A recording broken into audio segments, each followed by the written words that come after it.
L'histoire débute en 1157, lorsque le comte de Champagne Henri Ier le Libéral, l'un des personnages les plus puissants du royaume de France, fonde l'Hôtel-Dieu, qui s'appelle alors Maison-Dieu Saint-Étienne. Cet hôpital est confié à la communauté de l'ordre de Saint-Augustin et sera administré et desservi par les religieuses. L'hôpital accueille les malades sans ressources et les pauvres ayant basculé dans le dénuement le plus complet, principalement les malades que l'on dit curables.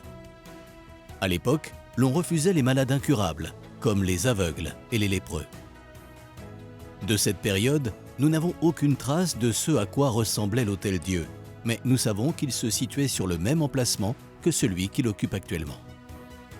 En 1527, l'accueil des enfants abandonnés devient une fonction importante de l'Hôtel-Dieu et le restera jusqu'à la Révolution en 1789. Le nom de l'enfant et la raison de l'abandon sont souvent inscrits sur de petits papiers ou cartes à jouer qui accompagnent le bébé.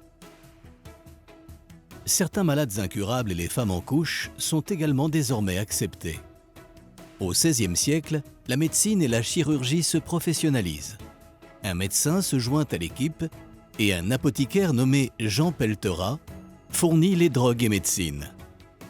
Les chirurgiens barbiers font les opérations les plus graves, comme les amputations, les redressements de fractures ou les saignées. Les bâtiments qui se sont agrandis au fil du temps sont devenus insalubres et les conditions d'accueil des malades sont déplorables. La décision est prise de reconstruire. C'est le bâtiment d'aujourd'hui. Il devient un véritable hôpital au sens où nous l'entendons maintenant. Les sœurs Augustines soignent toujours les malades, alors que les hommes laïcs pratiquent la médecine. Les patients sont atteints d'infections comme la goutte, la pneumonie et le typhus, ou encore victimes d'épidémies, comme celle de dysenterie de 1779-1781. On y pratique la médecine basée sur la théorie antique des humeurs. On y fait des opérations chirurgicales, des pansements, des cataplasmes et on y prescrit des remèdes à base de plantes médicinales.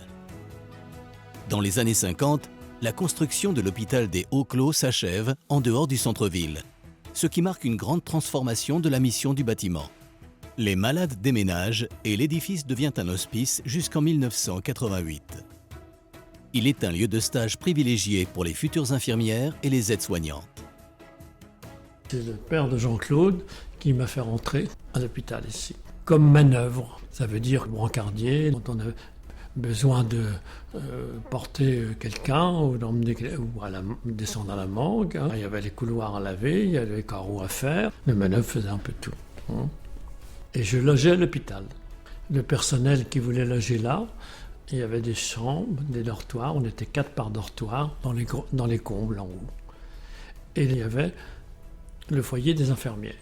Ma femme couchait dans le dortoir des infirmières ici. C'est un peu comme ça qu'on s'est connus. Moi, quand je suis arrivée à l'Hôtel-Dieu, quand j'ai ouvert la porte, personne ne s'attend à ça. Moi, j'avais 18 ans, je me suis dit, mais où j'ai mis les pieds, quoi. C'était une immense salle, la première vision, du carrelage par terre, et des lits.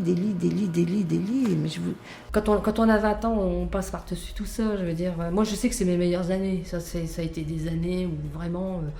c'est vrai qu'on n'avait pas de confort. C'est vrai qu'il fallait aller chercher les cuvettes dans le vidoir. Il fallait aller chercher, mettre les tables pour mettre les cuvettes. On allait chercher le linge sur le...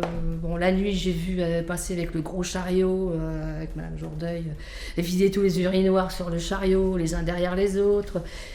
Mais je veux dire, on s'en fiche de tout ça. Ça, c'est un peu comme quand on est petit, qu'on va chez nos grands-parents, qu'il faut aller dans les WC, qu'il faut aller au fond du jardin. Hein, mais ça, c'est des bons souvenirs. Je veux dire, ça, on s'en fiche du confort, en fait.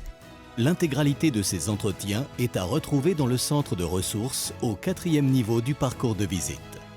En 2018, 30 ans après le départ des derniers résidents, d'importants travaux de restauration sont lancés. Le conseil départemental qui a racheté le bâtiment a choisi ce lieu pour y installer la Cité du Vitrail. L'Hôtel-Dieu trouve ainsi une nouvelle vocation, faire découvrir l'art du vitrail. Bonne visite.